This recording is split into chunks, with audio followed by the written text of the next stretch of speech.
com o presidente da República, Jair Messias Bolsonaro. Boa noite, presidente.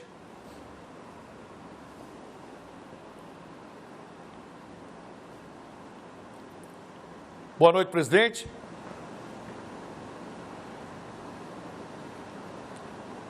Tá lindo, vou ficar aqui, mas olha, entidade. Presidente. Presidente. Presidente. Presidente. Presidente.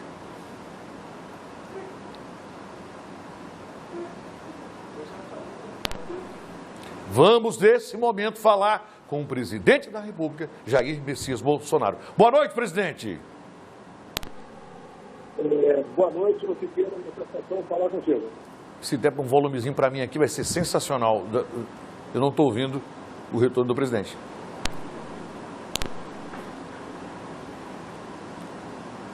Vamos lá? Mais uma vez.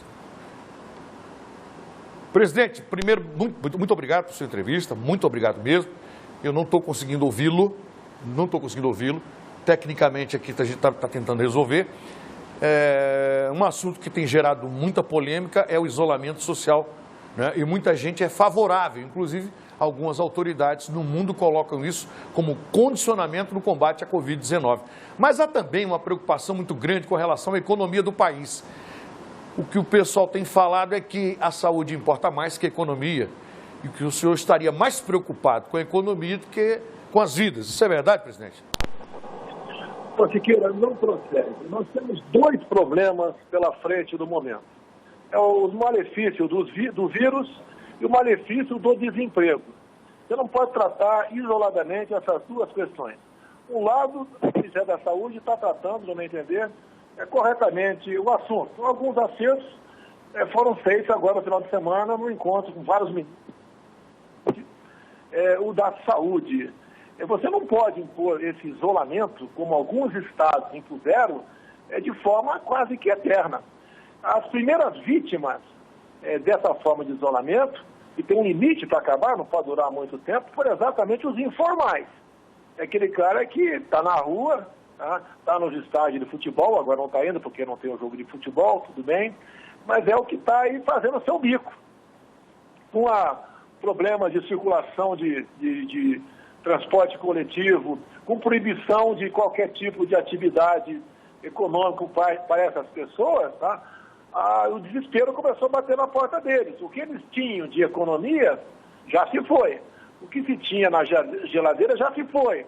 Eu sabia que isso era uma realidade, fui pessoalmente, no último domingo agora, aqui em Brasília, em Ceilândia, Itaguatinga, e conversei com o povo na rua. Não houve nada preparado da minha parte para que houvesse gente na rua. Eles estavam lá. Alguns poucos estavam tentando sobreviver.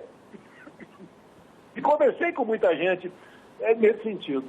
Esse pessoal equivale a 38 milhões de pessoas no Brasil. E nós devemos nos preocupar com eles.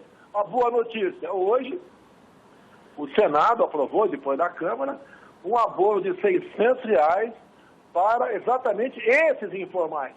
Eu acredito que dos 38 milhões, pelo menos 25 milhões de informais vão buscar os R$600 por 3 meses. Por 3 meses. Isso equivale, a uma despesa mensal, que é do contribuinte, de 15 bilhões de reais. Mas a questão do emprego é uma preocupação nossa. O que o povo mais pede para mim é voltar a trabalhar. Nós sabemos, esses dados estatísticos são do mundo todo, quem tem 40 anos para baixo, a letalidade é quase zero. Quem tem 10 anos para baixo é zero. De 10 a 40 é na ordem de 0,2%. É mais ou menos o seguinte, cada 500 que contrai o vírus, um pode realmente perder a sua vida. E esse geralmente tem outros problemas de saúde. Então, você não pode impor uma quarentena maior do que já está aí, porque esse pessoal vai ter dificuldade para sobreviver. E os R$600 do governo ajuda, mas um pouquinho do que eles necessitam. Uma das pessoas que eu conversei agora em Taguatinga, ou Ceilândia, não me recordo, ela falou claramente, olha, eu sou responsável por alimentar 9 pessoas na minha casa. Entre essas 9 pessoas, vários netos. não está dando mais, não tem mais o que comer em casa. Então esse problema que nós temos, não é economia e vida. Logicamente a vida é mais importante do que a economia, mas se o desemprego vier como está vindo de forma violenta, né, dado o não afrouxamento de algumas regras agora, vamos ter um problema seríssimo de amanhã para depois, que será as consequências do desemprego. Fome, miséria, irritação, depressão, e não sabemos onde isso pode desaguar. Presidente, me permita uma pergunta, me permita. O senhor disse o seguinte, para quem é atleta como eu, o senhor dizendo que é atleta, não vai passar numa gripezinha. E eu que não sou atleta, o que é que eu vou fazer, presidente? Olha só, se você não é atleta, tem problema de saúde, você tem que se preservar e muito. E outra coisa, ô Siqueira, olha só, ninguém está dizendo que, por exemplo, você ou eu, quem está nos ouvindo, não vai pegar a gripe, esse vírus, né? Esse vírus. Quase todo mundo vai pegar. Quase todo mundo vai pegar. O que o governo está tentando fazer, os outros países fizeram, é fazer com que nem todos peguem ao mesmo tempo, porque tem gente que vai precisar de um atendimento médico e os hospitais estão superlotados. Sem o atendimento médico, a tendência de morrer aumenta. É esse o trabalho que se faz. Só que essa curva não pode ser esticada, né, de forma tão drástica, de modo que o desemprego venha de forma galopante. É esse o trabalho nosso. A questão de atleta. Eu disse sim. Eu, por exemplo, que já fui atleta, acabei de fazer 65 anos. Levei uma facada recentemente, resisti. Tá? Para mim, se esse vírus pegar aí, eu não vou sentir quase nada. É isso que eu falei. Não falei que é uma gripezinha para todo mundo. A empresa distorce. Como você deve ter visto na Folha de São Paulo de hoje, dizendo que eu fui passear em Ceilândia. É falta de caráter desse jornal. Fui passear na Ceilândia domingo. Domingo eu tive que ficar em casa, que a minha família foi lá para ver o povo. Sentir falar, eu fui lá. E mais ainda, falei no vídeo meu que foi uma experiência que eu tive e todos os políticos deviam tê-la. Para ver como é que está o povo no final da linha. Para ver como eles estão reclamando pela falta de emprego informal, estão com problema de levar um prato de comida para dentro da sua casa. Presidente, me permita. As pessoas que se aproximam de mim sempre perguntam, Siqueira, será que o presidente Jair Messias Bolsonaro não tem uma informação privilegiada e por isso tem essa segurança em falar que, que não é tão perigoso quanto se desenha na imprensa, que não é tão aterrorizante quanto se desenha na imprensa, porque, lamentavelmente, ligar a televisão hoje é um desespero, principalmente para os mais velhos, né? Porque morreu um, morreu dois, Itália morreu 3, na África morreu outro, enfim. Então, me perguntam sempre, Siqueira, será que o presidente Jair Messias Bolsonaro, ele não tem uma informação privilegiada, ele, por ser um militar do Exército Brasileiro, ele que tem o conhecimento, né, militar, o senhor não teria, o senhor tem é só esperança de brasileiro, enfim, o senhor teria essa resposta? Olha, o que eu posso dizer é o seguinte, né, o pânico é uma doença. O povo entrando em histeria, tá? Os malefícios desse clima serão muito maiores do que o do próprio vírus. Eu tenho 65 anos. Se fosse algo terrivelmente mortal para mim, obviamente que talvez eu estivesse na rua, mas eu sou chefe de executivo. Eu sou o líder de uma nação. Eu tenho que estar do lado do povo brasileiro. E assim eu estou me comportando. Tá? E eu quero dizer ao povo que esse vírus, né, pelo menos 60% da população vai contraí-lo. Logicamente, você tem que evitar que ele se instale em você. Mas você não tem que viver num clima de pânico, um clima de terror. Não sai de casa, álcool gel até para dar um beijinho na esposa, ou da esposa dar no marido. Você tem que tirar esse clima da sua cabeça. Fora disso, você não vive. Esse vírus, tá, ele tem causa malefício, sim, mas outros tivemos há pouco tempo, como o H1N1, a questão de 10 anos atrás, que foi muito mais terrível, né? Já sabe que foi muito mais terrível, e não trouxe esse pânico todo para nós. O ano passado, em torno de 800 pessoas morreram no Brasil desse vírus. Ninguém falou nada, tá? Nos preocupamos sim, tá? Agora, esse vírus chegou e vai passar. Enfrentar de cabeça erguida. é como um soldado no campo de batalha. Tem que enfrentar, tem que ganhar essa guerra. E dá para ganhar essa guerra. Agora, alguns morrerão? Sim, alguns morrerão. Lamentamos. Tá? Mas muitos outros morrerão de outras doenças também. Agora, não podemos viver nessa histeria, nesse clima de terror. Não podemos fazer nada. Temos que ficar em casa. Quem tem recursos pode ficar em casa. Agora, a maioria da população não tem como ficar em casa mais. Então, tem que ser afrouxado alguma coisa, paulatinamente, para que o desemprego não aumente mais ainda no Brasil. E, repito, os danos causados pelo desemprego vai ser muito pior do que o próprio dano causado pelo vírus. Presidente, essa é a minha pergunta. Na sua opinião, na sua visão, até quando os empresários vão resistir com essa quarentena? Não é questão do empresário apenas. Você pode ver, a rede hoteleira está demitindo. Tá certo? O turismo zerou. Foi o setor mais atingido. Ninguém vem para o Brasil fazer turismo e nem dentro do Brasil ninguém está fazendo turismo. Arrebentou. Então, quem tinha pousada, pensão, demitiu no mínimo metade das pessoas. Em Brasília, aqui, conversei com frentista no domingo. Tá? Não houve muita demissão junto aos frentistas aqui, porque o pessoal entrou de férias. Mas se a situação assim persistir após a volta dessas férias, teremos demissões. Em alguns postos, teve demissão também. Em especial lá em Itaguatinga, conversei com vários frentistas naquela região. Agora, o Siqueira, temos que enfrentar, temos que decidir. Eu trato das duas questões simultaneamente. Eu trato da questão da doença, preservação da vida e preservação do emprego. E você sabe que o povo, passando necessidade grave e uma quantidade enorme da população, nós não podemos ter saque, invasão de supermercado. Que já começou, né? Que já começou. Do país, sem lei. Nós queremos evitar isso aí. O senhor tem enfrentado reações do Congresso, né? Mas como é que uniu o país todo na mesma direção num momento como esse, presidente? Eu não entendi a sua pergunta, Siqueira. O senhor está enfrentando muita reação do Congresso, enfim, né? Como é que faz nesse momento para unir todo mundo, para a gente arrumar uma solução, uma saída?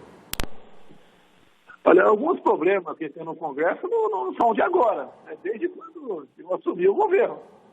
A mesma coisa a reação por parte de muitos governadores, não é de agora, é desde o início do ano passado. Tá? Hoje, por exemplo, o Congresso deu mais uma prova de que realmente não existe diferença, né? Que possa sobressair a metade da nação. O Senado aprovou o abono de R$600 para os informais. O Congresso, há 2 semanas, aprovou o estado de calamidade. Então, o Congresso tem a sua participação. Obviamente, é um Congresso dos sonhos, né? Nós, cada um tem o que falar sobre o Congresso. Mas o Congresso, nesse momento de crise, está fazendo a sua parte. Presidente, o que mais me perguntam também é sobre a soltura dos presos, inclusive de líderes de facções e grupos criminosos que dominam as cadeias no Brasil, né? E tudo por causa do coronavírus. Eu queria a sua opinião. O que é que a gente vai fazer? Olha, a decisão não foi do governo federal, não foi do Ministério da Justiça, veio do Conselho Nacional de Justiça. Eu, depender de mim, não soltaria ninguém. Afinal de contas, eles estão muito mais protegidos dentro da cadeia, né? Porque nós proibimos as visitas íntimas, proibimos as visitas também nos presídios, de modo que eles estão bem protegidos lá dentro. Tem comida, não estão informais, né? Tem tudo para ir lá dentro. Eu não permitiria, porque quando sai, como a grande maioria também não tem emprego, não tem como entrar na informalidade, né? Porque não tem o que fazer, eles vão engrossar, no meu entender, aqueles que vão cometer delitos. Então, no meu entender, é uma decisão errada, equivocada por parte do CNJ. Presidente, já começa a aparecer algumas mortes por outras causas, né, causa-morte, e estão colocando na conta do coronavírus. Eu vou dar um exemplo do que aconteceu no final de semana em Pernambuco. Vamos conferir se procede. Um borracheiro, trocando um pneu, estourou no rosto dele, a calota, enfim, o pneu, e no atestado de óbito dele colocaram como coronavírus. O senhor tem conhecimento disso? Se realmente estão botando na conta do vírus? Temos conhecimento desse fato específico, bem como de outros.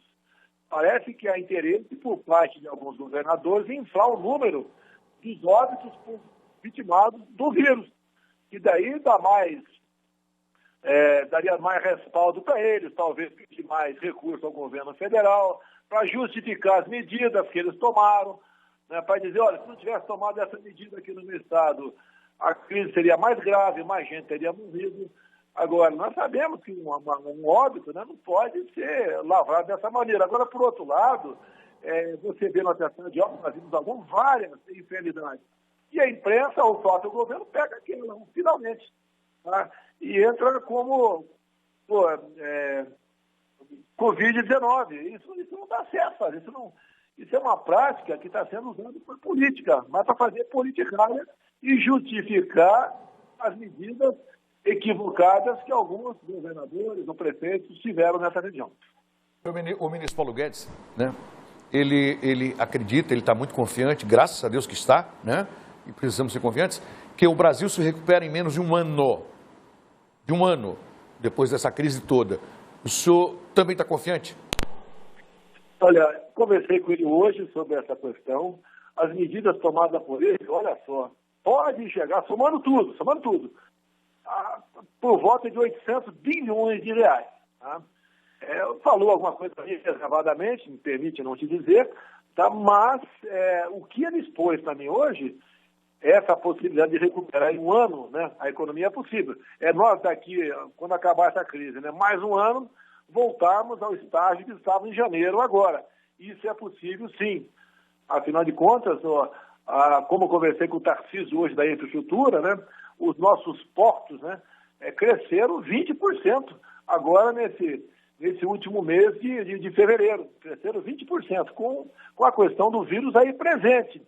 Então, o Brasil é um país que ele funciona nessa área, né? O nosso agronegócio dá um grande exemplo nisso. Os nossos caminhoneiros que enfrentam dificuldades nas estradas, com os restaurantes fechados, por casa de autopeças, borracharia fechada, também estão enfrentando esse problema, também, né?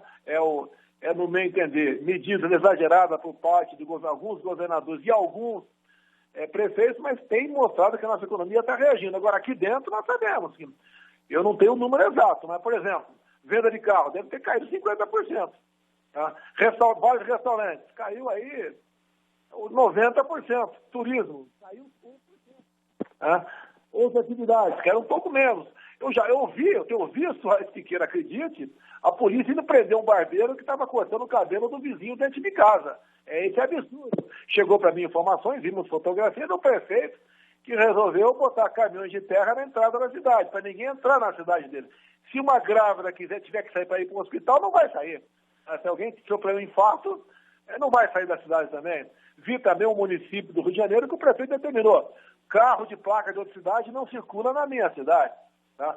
O governador do Rio proibiu o transporte intermunicipal. Então, o pessoal que mora na Baixada Fluminense não pode ir para o centro da cidade. E 40% dos enfermeiros dos hospitais moram na Baixada Fluminense e trabalham na capital. Então, essas medidas todas que têm que ser evitadas de qualquer maneira para que o colapso não aumente. Então, o Guedes tem sido um aliado excepcional nessa questão. Mostra-se uma economista realmente que tem coração. Não apenas números estão na sua cabeça, tem coração, tem um espírito humanitário enorme, dado as medidas que ele tem tomado. Ao conseguirmos aqui furar o estado de calamidade, tá? Não está faltando recurso para a saúde e o desemprego, e combater o desemprego. Presidente, eu não vou tomar mais o tempo do senhor. Eu sei que o senhor está numa missão daquelas, né? Uma das mais difíceis, acredito eu, para um gestor político. Eu queria convidar só o meu elenco para agradecer ao senhor, esse tempo que o senhor deu para nós, muito obrigado. Pedir a proteção de Deus para o senhor, que não lhe falte firmeza, saúde para conduzir esse país nesse momento e que Deus lhe dê orientação mesmo, orientação divina. Em nome da Rede Calderaro de Comunicação, da TV A Crítica, que sempre o recebeu com carinho e respeito, quero agradecer a atenção do presidente, em nome do DICICA, pessoal da Rede TV, do Marcelo, do Amilcare, do Franz, toda a nossa equipe, do DICICA, do Betinho, da dona Cristina Calderaro, Presidente, muito obrigado. Que o Senhor Jesus Cristo esteja com o senhor, lhe dando proteção, que proteja o nosso Brasil, que o senhor continue sã e continue nessa missão que não é fácil para ninguém. É muito difícil. Que Deus esteja com o senhor e salve o Brasil. Muito obrigado. Como tenho dito sempre, né, o nosso Brasil acima de tudo e Deus acima de todos. Tenho fé e tenho certeza que Ele não nos faltará. Muito obrigado, Siqueira. Obrigado, presidente. Muito obrigado a todos. Obrigado, Brasil. Obrigado. E que Deus esteja com a gente, né? Estejam com todos nós. Amém. A justiça...